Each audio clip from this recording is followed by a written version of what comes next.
ವರ್ಷಕ್ಕೊಮ್ಮನ್ನು ನೋಡಿದರೆ ಹೆಚ್ಚು.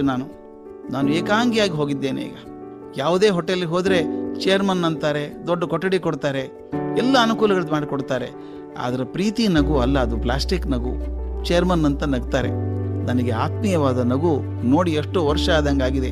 ನಾನು ಬಡತನ ಇದ್ದಾಗಲೇ ಚೆನ್ನಾಗಿದ್ದೆ ಅಂತ. ಭಗವಂತನ ರೀತಿಯೇ ವಿಚಿತ್ರವಾದದ್ದು ಸ್ನೇಹಿತರೆ. ಒಂದನ್ನು ಕೊಡುವಾಗ ಇನ್ನೊಂದನ್ನು ಕಿತ್ಕೋತಾನೆ. ಎಲ್ಲವನ್ನು ಕೊಟ್ಟುಬಿಟ್ರೆ ನಾವೇ ದೇವರಾಗ್ಬಿಡ್ತೀವಲ್ವಾ, ಮರ್ತೇ ಬಿಡ್ತೀವಲ್ವಾ. ಒಬ್ಬರಾಯನ ಮಾತು ನೆನಪಿರಬೇಕು. ಶ್ರೀಮಂತಿಕೆನೇ ಜೀವನದ ಪರಮ ಉದ್ದೇಶ ಅನ್ನುವಾಗ ನೆನೆಸ್ಕೋಬೇಕು. ಆತ ಹೇಳ್ತಾನೆ, ನನ್ನ ಪರಿವಾರದವರ ಪ್ರೀತಿ ಇದ್ದಾಗ ಸಂತೋಷವಾಗಿದ್ದೆ ಹೊರತಾಗಿ ದುಡ್ಡಿದ್ದಾಗ ಆಗಲಿಲ್ಲ ಅನ್ನುವಂಥದ್ದು. ದುಡ್ಡನ್ನೇ ಜೀವನದ ಪರಮ ಗುರಿ ಅಂದವರಿಗೆ ಈ ಮಾತು ಆಗಾಗ ನೆನಪಾಗ್ತಿರ್ಬೇಕು ಅಂತ ಅನ್ಸುತ್ತೆ.